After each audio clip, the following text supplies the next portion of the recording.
what I'm going to take you through today is some web trends and in general how we think about the business. But first, just a brief introduction of myself. So I work at Google. I've been at Google about 5 years now, and I manage the travel advertising business. So we work directly with pretty much every travel company you could ever imagine, from airlines to hotel chains to cruise lines to online travel agencies, meta search engines, all the way across the board. So what we do with them is we work with them on integrated marketing programs, helping them with how to think about digital, what's important in digital, and how to take advantage of it based on their business objectives. And that's the key item that I think I'll touch on today, is really around clients' business objectives and how they can use digital in a meaningful kind of way. So what I'm going to take you through is some trends, and more importantly, how these trends impact business. And I'll take you through some just kind of high-level specific examples of how it relates to my business on the travel advertising side. And I think while you're sitting here, one is feel free to interrupt at any time, ask any questions you might have, but think about how your world kind of ties back to what we're seeing from a web trend perspective, how you fit within that, and then just to think a little bit differently as you're, if you go back to your day-to-day jobs, if you're, if this is kind of a part-time program for you, how you can think about the web in a different kind of way when you go back to your life. So this is no surprise to everyone. So everyone and everything is online. The web is huge. 2 billion users globally are on the web, and that number's supposed to increase by 2015 by another 1 billion. And I think what you'll hear a lot today when I give you stats, I'm not giving you stats just to give you big numbers, but I want everyone to really understand the scale that we're talking about here. And at Google, what we talk about all the time is scale. And if something's not scalable, if something's not $1 billion opportunity, it's really not of interest to us. So that's what I want to get across as it relates to scale and how businesses think about scale, and when we're working with our clients, how to push them to move on stuff a lot faster because opportunity is so big and this is advancing so quickly. So the key is the web is an essential part of life with everybody. We're learning online. I mean, this program is a perfect example of learning online. And 10 years ago, a program like this probably didn't exist. So we're learning online. We're connecting with friends. We're discovering information. We're discovering where to go, say for a vacation, which I'll touch on a lot of those examples in my day-to-day. We're working online. We're shopping online. We're communicating, and we go online to be entertained. So it's in our DNA. It's our life. So I think a lot of time with businesses, they talk about platforms and products, but at the end of the day, the web is life now. It's not I'm on my mobile device or I'm on my desktop. It's a way of life. It's the way we live. It's the way we communicate and work on a daily basis. So a key thing I want to get across here is what we talk about with our customers a lot is because everybody's online, because they're looking for information, it's important to win the moments that matter. So winning the moments that matter is an important thing that we talk about all the time. So it's about being relevant. It's about being there, and two, it's about being relevant. And we're really excited about what the web offers in terms of transforming businesses. So I mentioned that we work with online travel agencies. So I'm sure everyone's heard of Orbitz, Travelocity, Expedia. Fair statement? Has anyone in the room heard of Booking.com? A few folks. So Booking.com is and this is what the web can provide for a company and the opportunity here. Booking.com started as a tiny online booking company only for hotels in Amsterdam. And they're one of Google's largest customers in the world. And the prediction is, so they came into the US market, again, pure online play. They don't have any offline components, strictly online, strictly selling hotels. So within 18-month period, they have 10% market share of the online travel agencies, and they're going to have, the prediction is in the next couple years, they're going to have 25% market share. So with established brands that we've known in the US for a long time, Travelocity, Expedia, Orbitz, this one company comes in and within 2-3 years takes 25% market share. And I'm not going to get into details of the economics of what this disruption has meant to the hoteliers that we work with, as well as the other online travel agencies. But that goes to show you how quickly something can change in scale, and that's the power of with the web. And the reason they're able to do that is because, back to my earlier point, they're relevant and they're there. and they have the economics on the back end to support it, but they are unbelievably sophisticated in what they do and how they approach the web. And the meetings that we have with them versus, and I'll talk about silos in a second, versus what we have with some of our other customers that are traditional travel suppliers are completely different. So has anyone in the room heard of a web-based show called Wigs? None. All right, you're going to hear about it soon. So Wigs, the example I'm giving on Wigs is we've launched, and I'll talk about YouTube in a second, but we've launched within YouTube a bunch of original content and channels as online activity moves off from television to the web and to video. So Wigs is a web series that's being produced by this guy, John Advent. So John Advent did Black Swan, he did Risky Business, heavyweight in Hollywood, major producer, has basically put his entire Hollywood big screen production company on hold because of what the web is. So he's seeing what is happening with web activity, the migration to YouTube, and he wants to be part of the original content stuff that we're working on, which I'll talk about. But if a guy like that, and this is the key, which is the point I want to get across around trends, he looked at the trend and said, this is where people are, I need to be where people are, and the cost of entry for me to do certain things online from a creative standpoint are completely different than what they are from an offline standpoint that I can't do. It's just too expensive to do some of the stuff that he would like to do. So I wanted to seed that with, that's the power of the web, that's how important it is, and that's how it can transform businesses. So a little company, Booking.com, is growing at scale like we've never seen before in travel, and they're disrupting an industry because they get it, they follow the trends, and they're there, and they're really relevant. So the next thing I want to talk about is, because of this, consumers are really hyper-informed. So if you think about some of your day-to-day life purchases, sometimes lifetime events, buying a car, for example. 10, 15 years ago, buying a car, like you would walk into a car dealership and immediately the first thing you think about is I'm getting screwed. And it was not a great experience. They go behind the black curtain with the Wizard of Oz and come back with another price. And what the web has done is, and I think you see here, the 18 sites that people are going to research cars before they actually purchase is, I'm informed, I'm hyper-informed. So now when I go in to buy a car, I know everything. I know the pricing, I know what the dealership probably paid for it, I know all the add-ons and incremental items that I could potentially get. I'm reading reviews from customers, so I'm really informed when I go in, and I'm asking easy, hard, sometimes hard questions of the seller, but I'm going in really informed. So it's completely changed the game in terms of that information and that knowledge and the ability to interact in a completely different level with retail. And think about on the mortgage front. I mean, the mortgage side of the business is unbelievably complicated. When you sign a mortgage, you're signing hundreds of documents. You don't really understand in some cases what's an ARM, what's a 30-year versus a 15-year, what's the APR, what's prepay, what are points. The web has allowed all that information to become transparent. So now when I go to get a mortgage, I have all this information readily available at my fingertips. So I can ask the right meaningful questions of a mortgage agent. I can cross-shop them, and I know, what a good rate is and what the landscape looks like. So one thing I want to introduce is, and I don't know has anyone heard the concept of first moment of truth? So years ago, Procter & Gamble, and probably going back 15, 20 years, Procter & Gamble coined this concept called the first moment of truth. And the first moment of truth really had to do with shelf space at retail. So if I'm shopping in a grocery store, whoever I see is really relevant, and the need to stand out in that environment becomes the holy grail. So if you think of like, old school retail, and retail still, learning to adopt to what's happening from a, digital online mobile perspective. But I would see end aisle displays, I would see coupons that I could pull. That's where that first moment of truth came in. And whoever won the first moment of truth won the business. And what we've started to coin is this concept and phrase called zero moment of truth.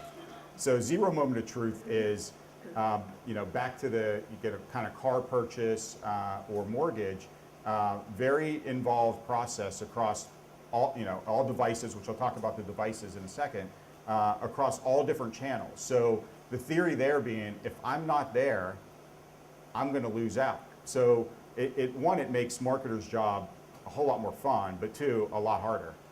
So if consumers are looking for me on a mobile device, I need to be relevant. If they're looking for me on a desktop or I'm surfing content on the web and I want to be around relevant content, it makes that much more important.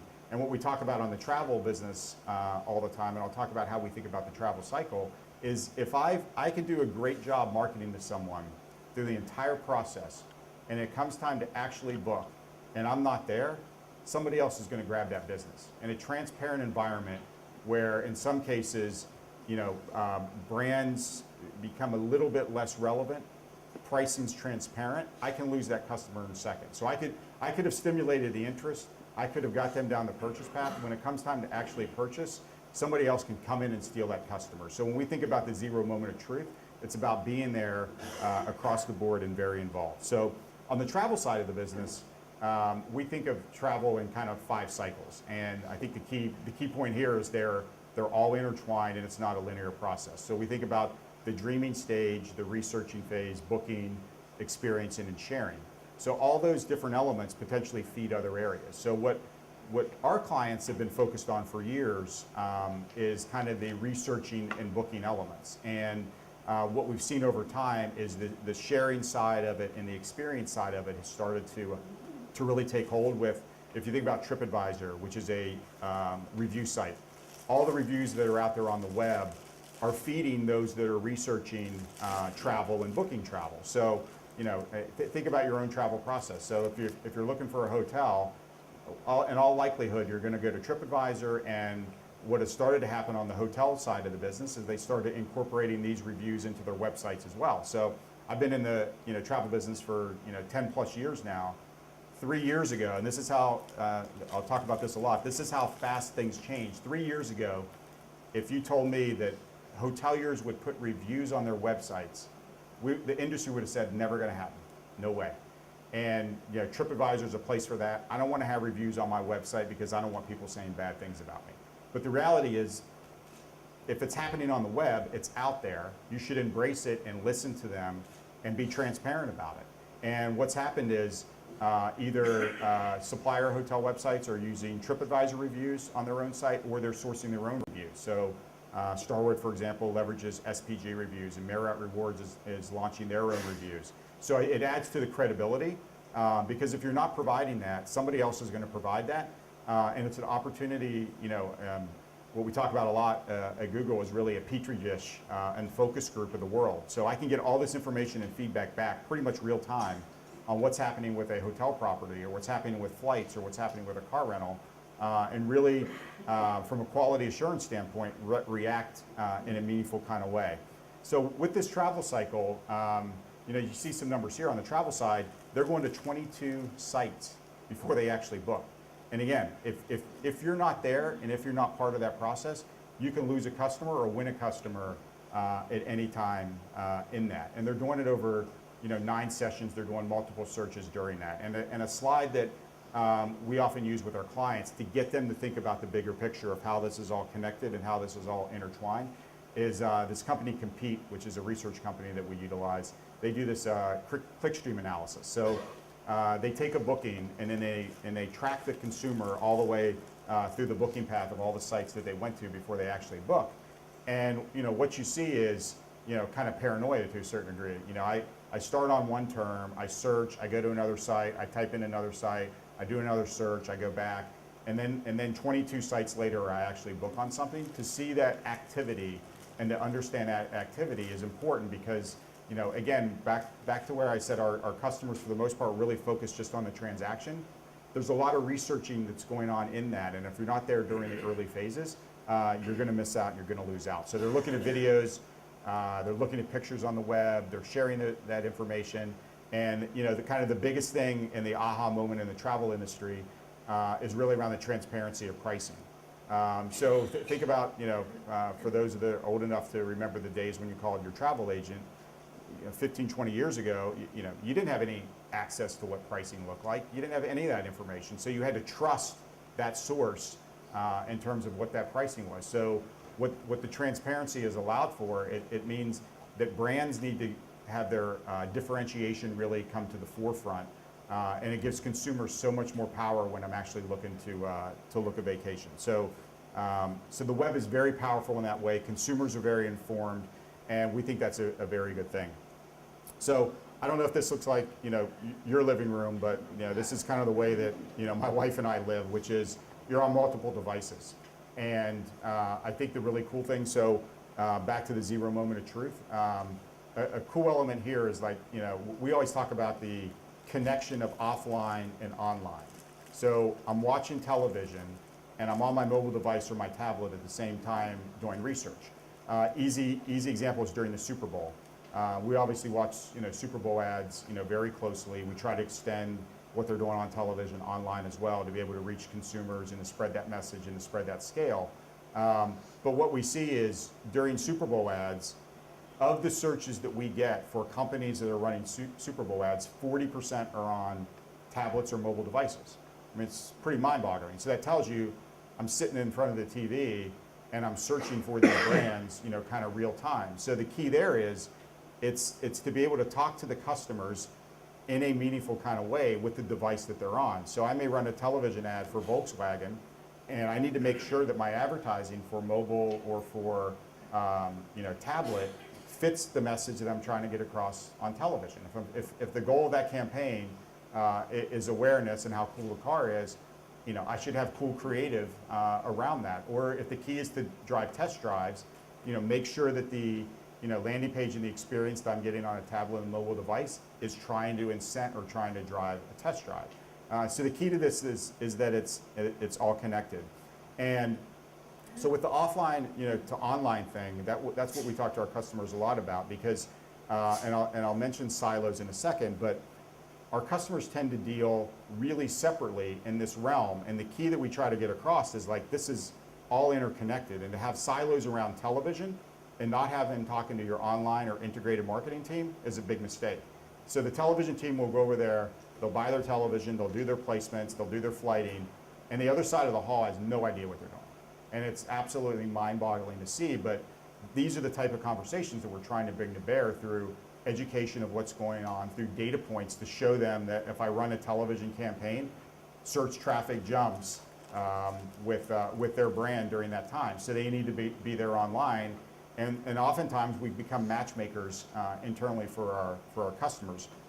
And the other is, so it's not just offline to online, it's online to offline as well. So we've had a big initiative for several years now, we call it Online to Store, where we're trying to show the connection of online activity to a retail activity or an offline activity. So easy example is, I'll go back to the car example. I'm searching for a car. I may end up doing a test drive, but the reason I did that test drive was a result of my online campaign.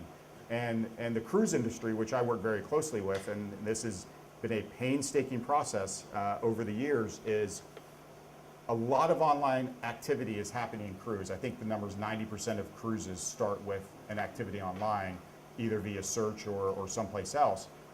The reality is a huge percentage of those bookings are happening offline. It's a high ticket item, it's a very involved purchase, it's an older demographic, so the tendency is I'll do my research online and I'll book offline.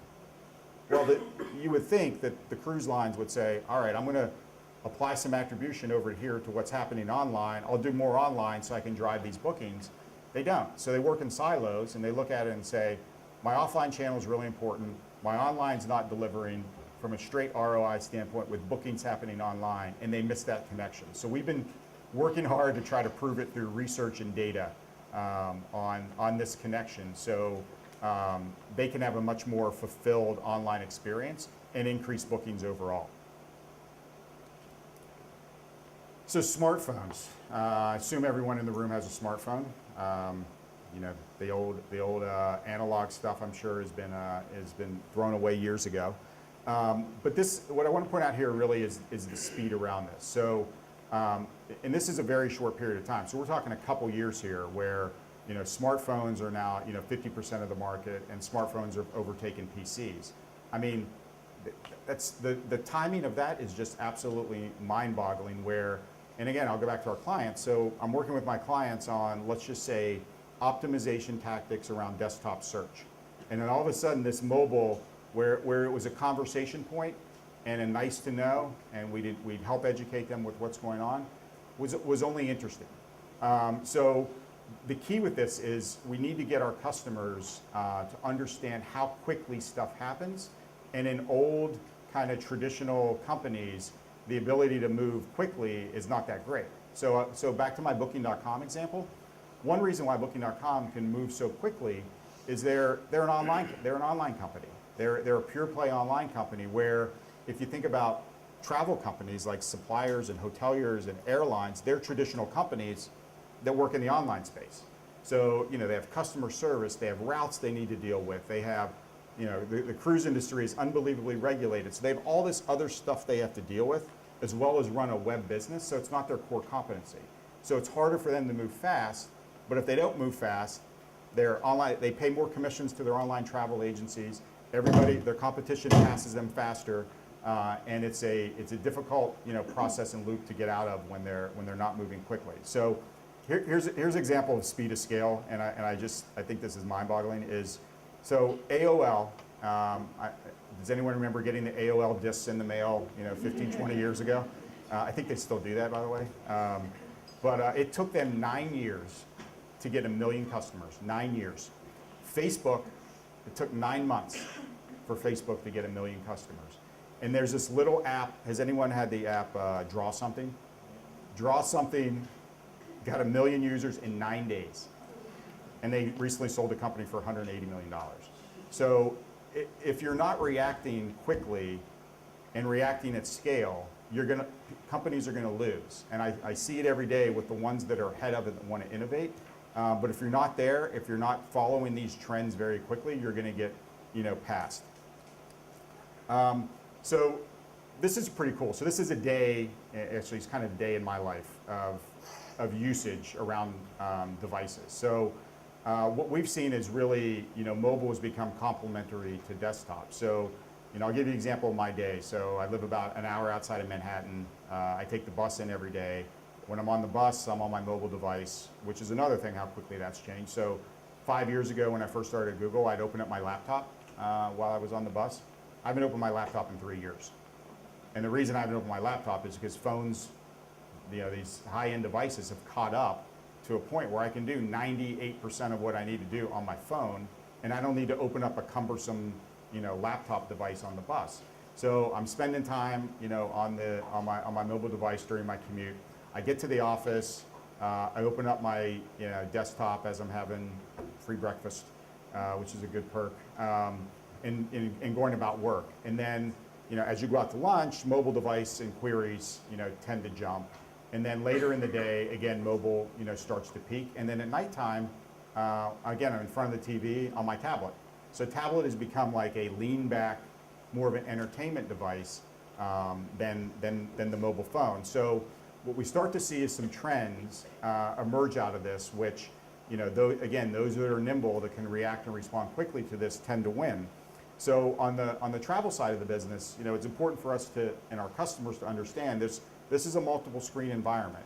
And it's not simply taking, and this is what we talk about on the television side, it's not just taking your television ad and putting it on YouTube.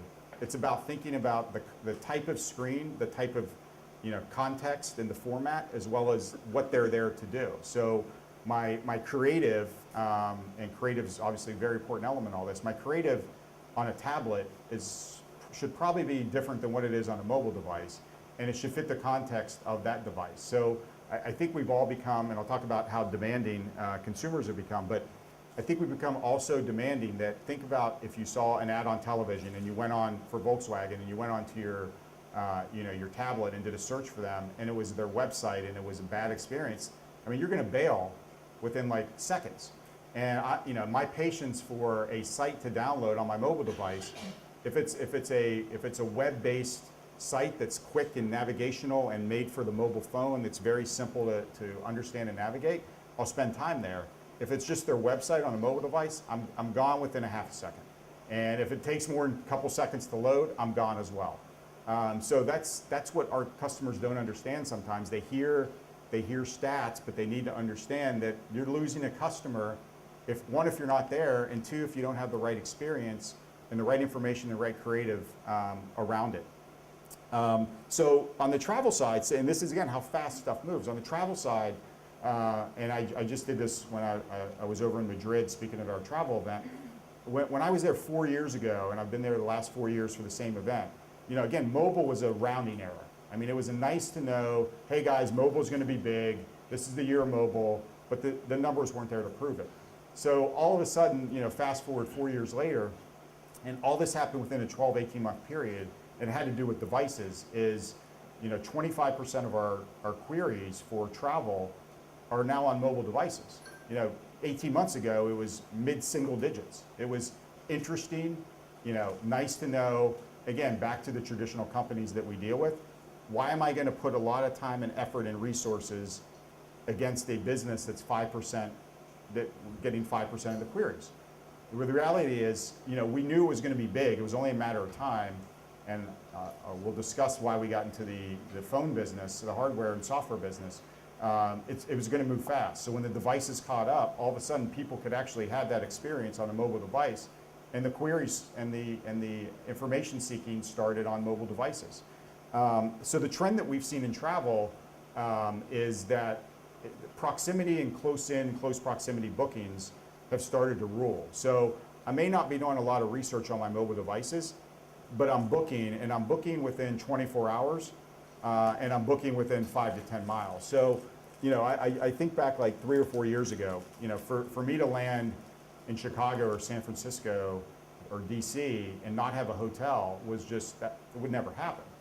I'd say 70% of the time I'm landing in market at the airport and booking my hotel, you know, from the plane, and, you know, there's no stress around it because the experience is there that I can book. And what you've seen is, you've seen apps pop up, you've seen you know, straight websites pop up that are all last minute hotel bookings, for example, or car rentals. So 15% or so car rentals happen at the airport. So people get off a flight, they walk to a car rental counter, stand in line for, you know, 15, 20 minutes to get their car. Well, what's happening now is I land and I start, you know, I search immediately, and I can book my car before I even get to the desk, and I jump in the car and I save myself a lot of time. So that's the trend that we saw. And another thing that we've seen is, you know, this is where you have to think about the actual device and what the device enables. So the beauty of a cell phone is the location-based element of it. And when I land in a market and I need a hotel, what people typically do on desktop, and this is the connection that desktop is different than mobile. On desktop, I'm searching for hotels in New York City, hotels in Central Park, you know, whatever. When I land and I'm on my mobile device, I'm searching for hotels because I'm already in New York. So as a consumer, I'm smart enough to know I don't need to type in New York hotels when I'm in New York because my device knows where I am. So the context around what technology enables is unbelievably important, and the fact that it has, you know, eyes and ears and the ability to touch and all in this location based is just the opportunities it opens up for advertisers and our customers is absolutely amazing. So choice and sharing. So content is, as we talked about, absolutely exploding. So everybody here, you know, you find something on the web, if you love it or hate it, you're probably sharing it. And that's, you know, that's a phenomenon that we've seen, you know, the last couple years, especially with, you know, Facebook and social media really take off. So this brings us, you know, to YouTube and video. So YouTube is obviously on fire. We acquired YouTube about 5 years ago. And you see the first stat, 60 hours of video are uploaded to YouTube every minute. And we used to laugh 5 years ago. I think that number was like 8 hours, and we thought it was like, oh my God, 8 hours of video content uploaded every minute, like it's unbelievable. And now it's like almost 10x that in a short period of time. So, you know, think about the back end of what we would have to do with that in order to house all that data and all that video content. And with servers and space and all that, we've had to adapt very quickly to be able to handle all this demand and all this interest that's out there in video.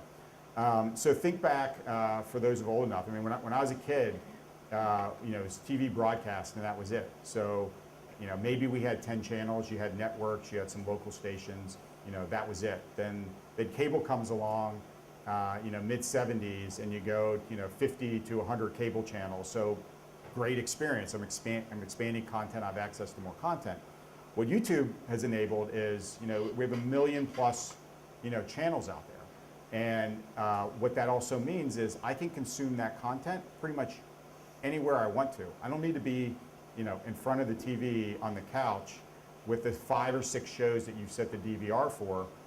I can, instead of appointment viewing, I can be on my phone or my tablet or my desktop watching whatever I want to watch, content that I want to watch, and it allows it to go deeper. So I mentioned that the producer that kind of set his Hollywood stuff aside to go to the web, to go online, is allows for certain creative freedom that he didn't have. So what the web enables is all these creative elements and channels around specific topics of interest that anybody can find on the web. If I'm interested in getting the latest on West Virginia football, it's on the web. And I can go there and I can get video content, with very niche interests that broadcast cable and television doesn't allow for because the economics don't work. So we've created, I sat with a kid at a recent event that we had. So we had a event in New York, we called it Brandcast, which was basically our version of the television up front. So what we did is we brought all of our advertisers to the Beacon Theater for a big kind of fancy splashy event, and it was really to talk about the launch of these original content channels that we have, like Wigs and others. So there's sports, Shaq has a channel for sports, there's news, there's women channels, there's all sorts of content that we're launching where people are producing content specifically for the web, and we're selling kind of big media packages around it. And that's what's changed. So I sat with a kid that has a kind of daily news show. He has 2 million subscribers. He produces 15, 20 minutes a day, and he's made a business out of it. So he has advertising revenue against it, which does pretty well. He also has a little t-shirt business. So he wears a different t-shirt every day, and he sells those t-shirts online, and that's where it's like 70% of his money's coming from. So that's what the web has enabled. That's what all this activity is happening. And the key that, and this is what we've struggled a lot on the travel business, where the traditional branding folks sit in a silo over here and are comfortable dealing in offline. They're comfortable dealing in television, and they're not comfortable with what's going on online, or how do I build brands online. So the key point that we try to get across is that your audience, this is where people are, your audience is online. So for the most part, they look at YouTube and say, why would I be on YouTube? All it is a bunch of people uploading videos of me skateboarding. But the reality is every segment you could ever want to target is on YouTube, and it's accountable. So we joke about offline advertising internally. We call it faith-based marketing. So you run an ad and you hope it works. And you get a little bit of data against it, and the same conversation every year. We reach this many people. Here was the frequency we got them, and it's the same conversation. Where what the web enables is all this data and analytics and information and insights to get in front of customers in a meaningful kind of way. If I think about the travel business, and again, we're working to get our brand advertisers there, is I can have the web work so much harder for me. So think about if I knew for people interested in going to Orlando, where they're searching from. So if I knew the top 5 or 10 feeder markets driving volume to Orlando, so one, that would inform what I would do on my search side. I would target those searching in that market. But what that means on the video side is I could also target in those markets. And let's say I had some cool creative that I could tag for 5 seconds at the end around Orlando. Pretty interesting, pretty meaningful, versus me running, kind of stuff that covers a demo nationally, or picking a couple kind of key markets in cable to be able to target. It just adds that layer of accountability and ability to target at a whole new level that offline doesn't adapt for. And so we've also had to look at it in a different way too. So I'm sure everybody's familiar with the Facebook IPO challenge, or fiasco, some might call it. But what that means in a lot of cases is people. I think the feedback with GM announced that they were pulling $10 million out of Facebook a week before the IPO, is people are there to spend time socializing. So and again, with YouTube, a lot of people go there to spend time being social, looking at content to be entertained and to share. And we've had to figure out a meaningful kind of way to insert advertising into that. And we tried a bunch of different formats. What's big on Hulu and others is pre-roll, so I have to watch a commercial before I watch content. And we kind of came back to, if I'm on the web and I'm consuming content and I'm there to be entertained, and it's an audience, and an advertiser wants to target that audience, let's give them the option to skip that ad. So most of our ads right now are skippable on YouTube. So I watch for a couple seconds and I can skip it. And it's a very good experience. And then we get feedback from advertisers. Well, who would want to watch my ads? Well, put it out there, see, understand, and you'd be surprised at the people that watch ads. There's this, I'm drawing a blank on the name of the company, like Aura Brush. It's an online company to brush your tongue for bad breath. The amount of people that watch this commercial and subscribe to this channel is unbelievable.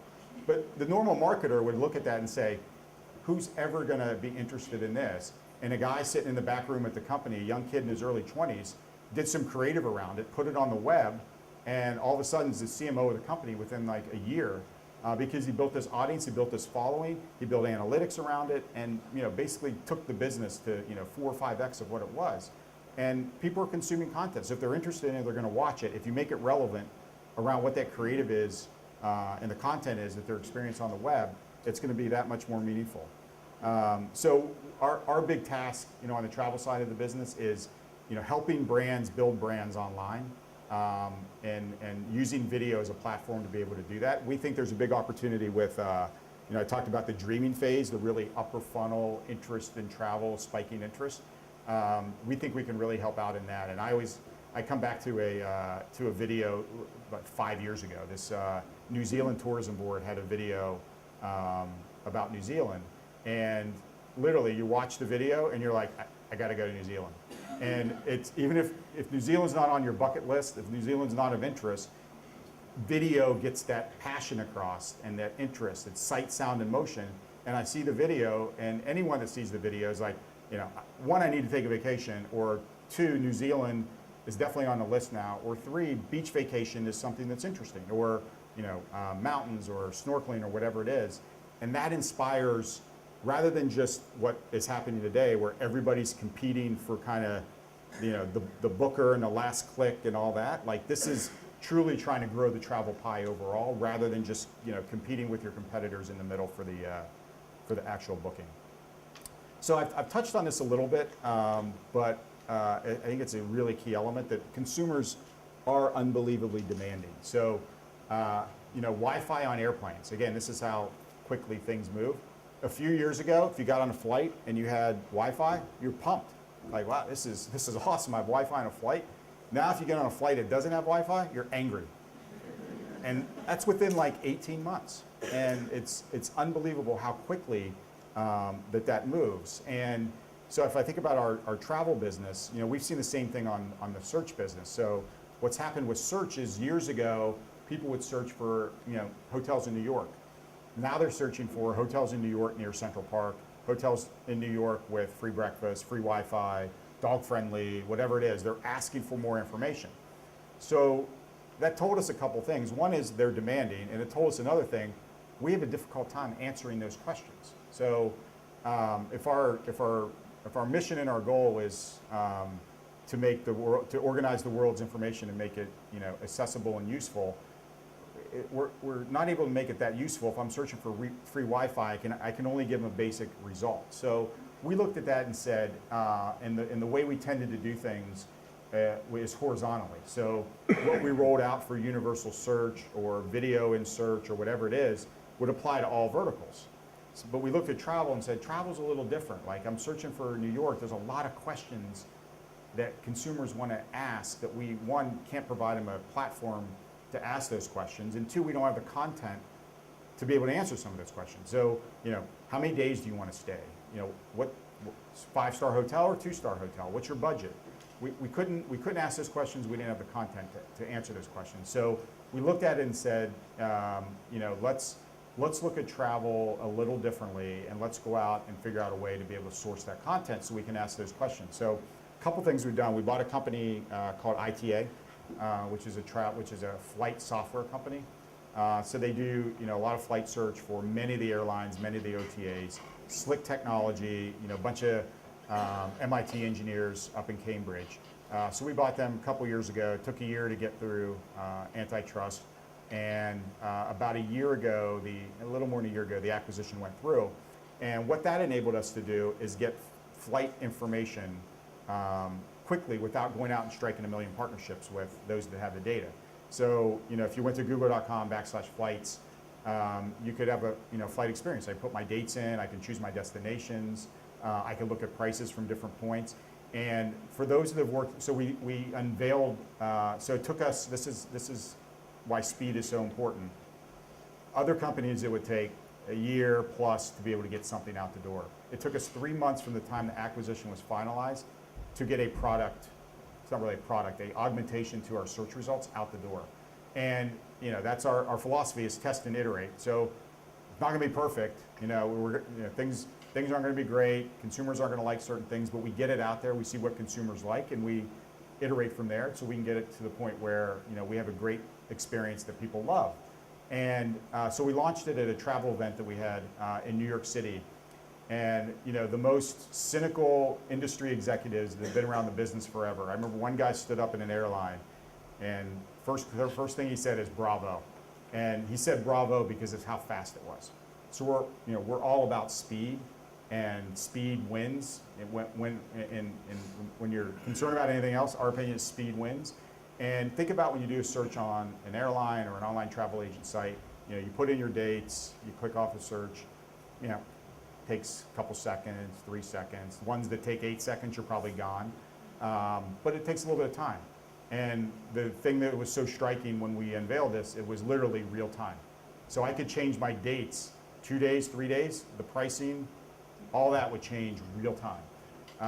And all that has to do with having good engineers and good data to be able to do that. And on the hotel side, we've done something similar where we've gone out to be able to get the content from hoteliers as well as online travel agencies and intermediaries that have access to that data, and we pulled that data in to make search results a whole lot better. So we started augmenting search results where I can put in dates and I can get back pricing, and it's kind of a standalone solution where I can go and I can look at photos, I can look at reviews. So we acquired a company, Zagat, so we're starting to incorporate Zagat reviews into that. We're augmenting our map solution, so if I'm looking in New York City, I can start looking for hotels specifically. So I can get all this structured data and content that sits behind the scenes to make the search experience and the Google experience so much better. And what that allows us to do, which is, we try to walk the walk a little bit when we're talking to our clients, is, making moments that matter to our customers a great experience. So we felt like we weren't providing the best experience on the travel side, and we were giving unfulfilled, results. And so we're giving our users not a great experience, and we're sending our advertisers, pretty good leads, but not, great leads. So we think this is a good step in the right direction to improve that. So the things we talked about and the things I touched on as relates to working with customers and big businesses is we're a focus group. Think of the web as a focus group. What other think about the old days where you had to do all these surveys, you had to mail them out, bring people in, do phone calls. Now you can see it all on the web. So through analytic packages, you can see what they're doing when they come to your website. You can see how long they're spending. We call it bounce rate. So if somebody bounces within a couple seconds of coming to your website, and we have an analytics guru named Avinash who is renowned in the industry. He's written multiple books. I suggest you subscribe to his blog. The guy's absolutely brilliant. But his public speaking is very confrontational. So he'll challenge companies, and he'll basically say, bounce rate.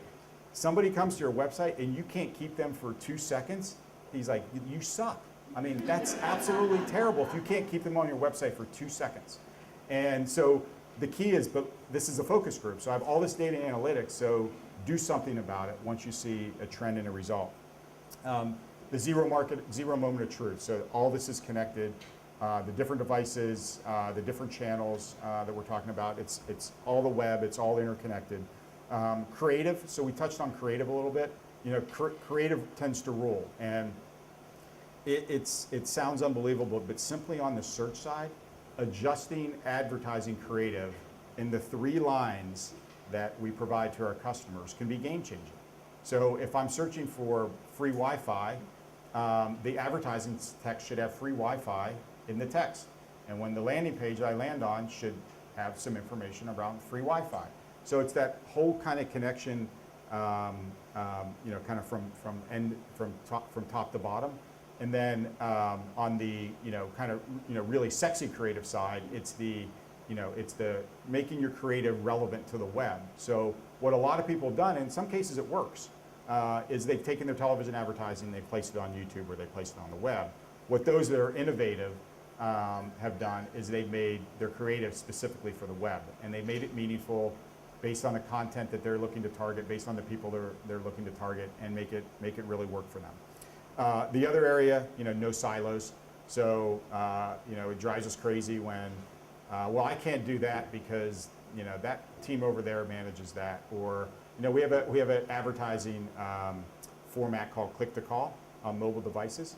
So, you know, think about, again, you land on a flight and you search, or I'm driving. Rather than having to navigate through a web experience, I can just click a button and call a call center or a property directly to consummate that booking. And it's very, very popular in travel. But initially, you know, our partners are like, the call center, it's high cost, we don't want to deal with that. But that's what users want. And if users want to call the call center because I'm driving and I can't navigate on my phone, let them call the call center, and it converts very well. Well, that's somebody else's budget, or somebody else needs to deal with that. So that's what we try to get across is, you know, break down the silos, communicate with each other, evangelize how all this is interconnected. And then the other piece I touched on was test and learn.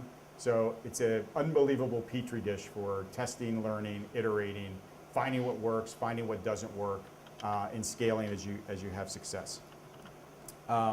So briefly on the Google story, and again, I mentioned our mission statement to organize the world's information and make it universally accessible and useful. It's something, you know, we think about every day. You know, the useful thing I mentioned on the travel front, it made us adjust our business. The useful element that I mentioned on YouTube, as it relates to type of ads and types of formats, you know, we had to adjust based on what, you know, consumers are telling us. So we're focused on, you know, many areas. Obviously, search. I'll just give you kind of a few stats to show how important scale is. 1 billion plus queries a day that we're doing on search. You know, YouTube, 4 billion video views a day, which is, you know, again, a mind-boggling number. Chrome. So Chrome, how many people have a Chrome browser? Excellent. Browser wasn't around a couple years ago. So within 2 years, there are 200 million people using the Chrome browser. And we feel like the browser is the entry point to the web. And if you can have a great experience with your, like, consumers don't understand really what a browser is for the most part. They think, you know, sometimes Google's the web, or they think, my father-in-law, I did a link for him to a page, sports site he likes to go to.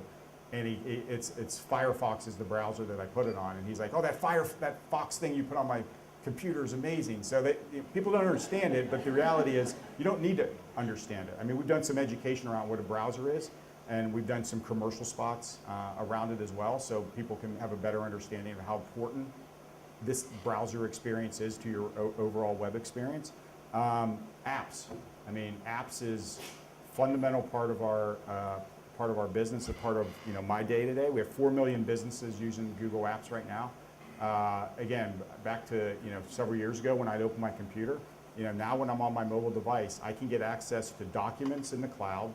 So people are editing documents. You know, I can't even imagine going back and forth with, you know, documents and version control and all that. You know, we're working on a presentation. We have 5 people, you know, in a document at one time making changes, you know, real time. It's absolutely amazing. And then, you know, Gmail. So we've started to move some big customers over to Gmail. IHG, Intercontinental Group, Holiday Inn Express, et cetera, you know, move their entire corporation over to Gmail. And, you know, the beauty of Gmail, you know, I came from an environment when I was at the company Sendit prior to, which was a big travel real estate holding company. You know, I was obsessive about deleting stuff in my inbox and moving stuff to files. I haven't deleted anything in 3 years, 4 years.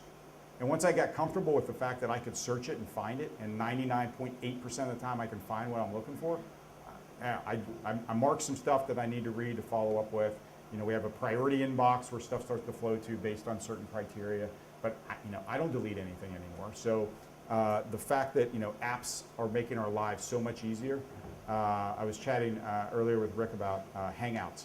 So G Plus is a big, focus area for us on the social side of things. So what's important there is, 100 million plus, active users, out of the gate, but we don't think of it as, G Plus is a separate kind of Facebook type experience. What we're trying to do is make the web and various Google elements more social.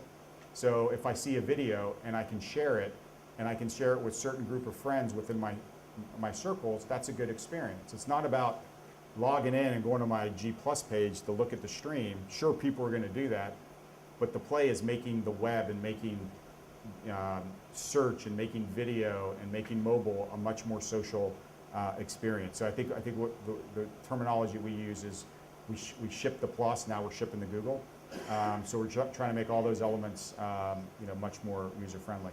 And then there's cool stuff we work on, like image and voice search, right? Mind-boggling stuff that I can take a picture of the Eiffel Tower and it'll kick off a search and give me search results of the Eiffel Tower, or I can do a voice search, hotels in Morgantown.